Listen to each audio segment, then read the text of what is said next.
प्रिय भाई बहनों, मित्रों, साथियों एवं प्यारे बच्चों, आप सबको जय मसीह की। मित्रों, आज भोर के समय आप सब लोगों का इस चैनल में स्वागत है। मित्रों, मुझे पूरी आशा पूरा विश्वास है कि आप सभी लोग अच्छी तरह से हैं, आपका परिवार अच्छी तरह से है, आपके बच्चे अच्छी तरह से हैं, आप स्वस्थ हैं, फिट हैं और सेहतमंद हैं, क्योंकि परमेश्वर आपके साथ में। मित्रों, मैं आज भोर के समय आप लोगों के सामने फिर उपस्थित हुआ हूँ। मित्रों, मैं सबसे पहले वचन बताऊंगा और फिर उसके बाद प्रार्थना करूंगा। मित्रों, परमेश्वर इस वचन के द्वारा आप सबको बचाएंगे। परमेश्वर इस वचन के द्वारा आपके वर्तमान समय में जो आश्चर्य काम होने वाला है, उस आश्चर्य काम को करेंगे। मित्रों, जिन लोगों ने हमारे चैनल को सब्सक्राइब किया है, उन लोगों के लिए हम प्रार्थना हमेशा करते रहेंगे। मित्रों, आज का वचन है पहला कुरिन्थियों की किताब है 7 अध्याय। मित्रों, पहला कुरिन्थियों की किताब है 7 अध्याय और 7 अध्याय का 31 वचन है। मैं इस वचन के द्वारा बात करूंगा और इसी के आधार पर प्रार्थना करूंगा। कुरिन्थियों 7 का 31, जो इस संसार की चीज़ों का उपयोग करते हैं वे ऐसे करें मानो उनका उपयोग नहीं करते हैं, क्योंकि संसार का वर्तमान रूप गायब होता जा रहा है। मेरे भाई और बहनों, मित्रों, मेरे साथियों, आप लोग जो संसार की चीज़ें हैं उनका उपयोग ऐसा करें कि आप उनका उपयोग नहीं करते हैं।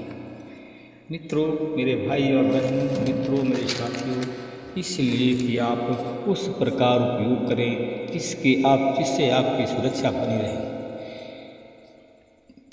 मित्रों, हम देखते हैं कि प्रभु की सामर्थ अपने दास और दासियों पर प्रबल हो गई। प्रभु ने अपने आत्मा के माध्यम से उन्हें बाहर निकाला और घाटी के माध्यम पर खड़ा कर दिया। मित्रों, उसके बाद जब मैंने देखा कि घाटी हड्डियों से भरी है, प्रभु ने मुझे घाटी के चारों ओर घुमाया। मैंने देखा कि घाटी की सतह पर बहुत हड्डियां हैं। वे पूर्णतः सूखी हुई हैं। जो हड्डियां हैं घाटी पर, वे हड्डियां पूर्ण रूप से सूख गई हैं। फिर प्रभु ने मुझसे कहा कि हे मानव, क्या इन सूखी हड्डियों में प्राण आ सकते हैं? मैंने उत्तर दिया कि हे प्रभु, हे स्वामी, या तो केवल आप ही जानते हैं। प्रभु ने फिर कहा, तू इन हड्डियों के लिए तू नबूवत कर। मित्रों, उसने कहा कि तू इन हड्डियों से नबूवत कर। तू इनसे यह कहा, ओ सूखी हड्डियों, प्रभु का एक संदेश सुनो। स्वामी प्रभु सूखी हड्डियों से यह कहता है, स्वामी प्रभु सूखी हड्डियों से कहता है, मैं तुझ में प्राण फूंकूंगा और तुम जीवित हो जाओगे। मैं तुम में नसें भरूंगा और तुम्हारे कंकाल पर मांस चढ़ाऊंगा।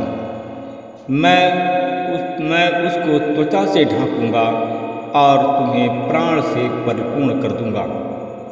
तब तुम जीवित हो जाओगी और तुम्हें अनुभव होगा कि मैं ही प्रभु हूँ। मित्रों, इसी प्रकार परमेश्वर ने उन हड्डियों से संदेश कहा। मित्रों, प्रभु ने जैसे मुझे आदेश दिया था वैसे ही मैंने कहा। मैंने प्रार्थना किया। जब मैं प्रार्थना कर रहा था तब आवाज़ सुनाई दी। मित्रों, हड्डियाँ खड़खड़ा रही थी।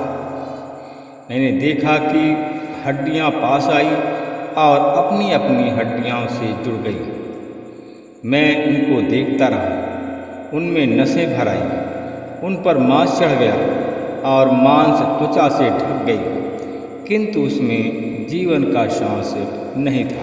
मेरे भाई और बहनों, मित्रों, तब प्रभु ने हमें आदेश दिया और कहा कि हे मानव, तू प्रार्थना कर, तू जीवन के श्वास को मेरा यह संदेश सुना और उनसे यह कहना कि ओ जीवन के श्वास, तुझसे स्वामी प्रभु यूँ कहता है, चारों ओर पवनों से आ और इन लाशों में प्राण फूंक, ये जीवित हो जाएं। मित्रों, उसने उसी प्रकार कहा कि उसी प्रकार जीवन के श्वास को प्रभु का संदेश सुनाया और प्रभु ने उन्हें आदेश दिया था, जो आदेश प्रभु ने उन्हें दिया था उसी प्रकार उन्हें जीवन के श्वास को आदेश सुनाया और 100 में जितनी लाशें थी उसमें जीवन का श्वास भर गया और वे जीवित हो गए। मित्रों, फिर उसने कहा कि इनको संदेश सुना कि ये सब अपने पैरों पर खड़े हो जाएं, और उसने संदेश सुनाया और वह अपने पैरों से खड़े हो गए। वे संख्या में इतने विशाल थे जैसे एक सेना हो। मित्रों, मेरे भाई और बहनों, मित्रों, मेरे साथियों, तब प्रभु ने कहा कि हे मानव, हड्डियां मानो इजराइल के सब वंशज हैं। देख, वे कहते हैं कि हमारी हड्डियां सूख गई, हमारी आशा टूट गई, हम पूर्णतः नष्ट हो चुके हैं। अतः तू उनको मेरा यह संदेश सुना और उनसे यह प्रार्थना करना कि स्वामी प्रभु कहता है कि मेरे निजी लोगों, मैं तुम्हारी कब्रों को खोलूँगा और उनमें से मैं तुमको निकालूँगा। मैं तुमको तुम्हारे देश इजराइल में वापस लाऊँगा। मैं तुम्हारी कब्रों खोलूँगा और उनमें से तुमको निकालूँगा। तब तुम्हें मालूम हो जाएगा कि मैं ही तुम्हारा प्रभु परमेश्वर हूँ। मित्रों, मेरे भाई और बहनों, मित्रों, मेरे साथियों, इसी प्रकार परमेश्वर ने उन सबको वचन सुनाया। कहा कि मैं अपनी आत्मा, परमेश्वर ने कहा कि मैं अपना आत्मा तुझ में प्रतिष्ठित करूँगा और तुम जीवित हो जाओगे। मैं तुम्हारे देश में पुनः फिर आबादी बसाऊँगा और तुम्हें तब अनुभव होगा कि मैंने तुम्हारे प्रभु की कहा था। मैंने अपने वचन के अनुसार जो कहा था उसको पूरा किया। हालेलुया, हालेलुया, हालेलुया, हालेलुया, आमीन। Hallelujah, hallelujah, hallelujah, hallelujah, hallelujah, hallelujah, hallelujah. धन्यवाद है। Hallelujah, hallelujah, hallelujah, hallelujah. धन्यवाद, धन्यवाद, धन्यवाद। अनुग्रहकारी पिता, मैं आपका हृदय से धन्यवाद करता हूँ। मैं आपकी हृदय से महिमा करता हूँ। Hallelujah, hallelujah, hallelujah. प्रभु जी, मैं उन लोगों के लिए प्रार्थना करता हूँ जितने लोग आज मुर्दे हो गए हैं, दफनाए गए हैं। प्रभु जी, आज उन लोगों में परमेश्वर अपने जीवन की श्वास को डालेगा और वे पुनः जीवित हो जाएंगे। Hallelujah, hallelujah, hallelujah. मैं उन लोगों के लिए प्रार्थना करता हूँ जो लोग अस्पताल में भर्ती हैं, जिनको डॉक्टरों ने डिस्चार्ज कर दिया। आज परमेश्वर उन लोगों में अपनी प्राण को मैं उन लोगों के लिए प्रार्थना करता हूँ जो लोगों जिनको डॉक्टरों ने डिस्चार्ज कर दिया है। आज परमेश्वर उन लाशों में परमेश्वर प्राण को फूंकेगा, उसमें जीवन की सांस से भरेगा और वे मुर्दे जिएंगे। Hallelujah, hallelujah, hallelujah, hallelujah, hallelujah, hallelujah. धन्यवाद अनुग्रहकारी दयालु पिता परमेश्वर, जितने मुर्दे आज हैं इस वचन को सुनते हैं, आज यीशु मसीह तेरे नाम से उनमें जीवन का श्वास पहुँचे और वो पुनर्जीवित हो जाएं। परमेश्वर पिता, मैं आपका धन्यवाद करता हूँ। फिर मैं आपसे विनती प्रार्थना करता हूँ, जितने लोग आज बीमार अस्पताल में भर्ती हैं, जो आईसीयू में हैं, इस वचन को सुनते ही उनमें जीवन का सांस से भर जाए और चलने फिरने वाली सामर्थ्य को उन रोगियों में रिलीज हो जाए और वो लोग चलने फिरें। परमेश्वर पिता, मैं धन्यवाद करता हूँ, लोगों के लिए प्रार्थना करता हूँ जो लोग बुखार से पीड़ित हैं, मलेरिया टाइफाइड की बीमारी से पीड़ित हैं, डेंगू बुखार के से पीड़ित हैं, बुखार से संबंधित चाहे जिस प्रकार के बुखार से आज वो पीड़ित हों, आज उसमें प्रभु मैं आपकी सामर्थ्य को रिलीज करता हूँ और वो लोग पुनः चलें फिरें और वो स्वतंत्र आज़ाद हो जाएं, स्वस्थ हो जाएं। मैं प्रभु जी आपका फिर धन्यवाद करता हूँ। मैं आपसे विनती प्रार्थना करता हूँ परमेश्वर पिता, जितने हमारे भाई बहन आज शैतान के बंधन में बंधे हुए हैं, शैतान के सताए हुए लोग हैं, आज उनको शैतानी शक्तियों से, दुष्ट आत्माओं से मैं यीशु मसीह के नाम से आज़ाद करता हूँ और वो लोग चंगे हो जाएं। प्रभु जी मैं उन लोगों के लिए प्रार्थना करता हूँ, उन शैतानों के लिए जिन जिन घरों में शैतान चुपके से खपरेल की ओर से डांक करके घुस गए हैं, परमेश्वर पिता उन शैतानों को उनके घर से निकाल करके यीशु मसीह के नाम से मैं बांध देता हूँ।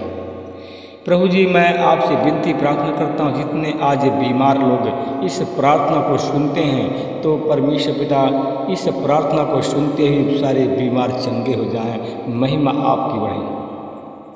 प्रभु जी मैं उन लोगों के लिए प्रार्थना करता हूँ जिनके पैर में हाथी पाँव हो गया है, प्रभु जी उनके पैरों को तेरे लहू से धो करके शुद्ध करता हूँ, हाथी पाँव की बीमारी से चंगाई की आशीष बोलता हूँ, यीशु मसीह तेरे नाम से मैं ब्लेस करता हूँ। प्रभु जी मैं उन भाई बहनों के लिए प्रार्थना करता हूँ जितने हमारे भाई बहन हमारी प्रार्थना में जुड़े हुए हैं, जिनके गले में इन्फेक्शन है, थायराइड है, शुगर की बीमारी से पीड़ित हैं, आज यीशु मसीह के नाम से लोग सब चंगे हों, महिमा आपकी बढ़े, यीशु के नाम से प्रार्थना को मांगता हूँ। प्रभु जी मैं अपने उन भाई बहनों के लिए प्रार्थना करता हूँ जो लोग अपंग हैं, चल फिर नहीं सकते हैं, लंगड़े लूले हैं, चल फिर नहीं सकते हैं, यीशु मसीह के नाम से चलने फिरने की उनमें सामर्थ्य को प्रदान करता हूँ और यीशु मसीह के नाम से आशीषित करता हूँ। प्रभु जी मैं आपका कोटि कोटि धन्यवाद करता हूँ। मैं उन भाई बहनों के लिए प्रार्थना करता हूँ जो बच्चे के लिए आशा लगाए हुए हमारी प्रार्थना में जुड़े हुए हैं, आज उनकी निराशा आशा में बदल जाए और उन्हें संतान दे करके प्रभु आशीषित करें। इस प्रार्थना को मैं उद्धारकर्ता प्रभु यीशु मसीह तेरे नाम से मांगता हूँ, हाँ आमीन।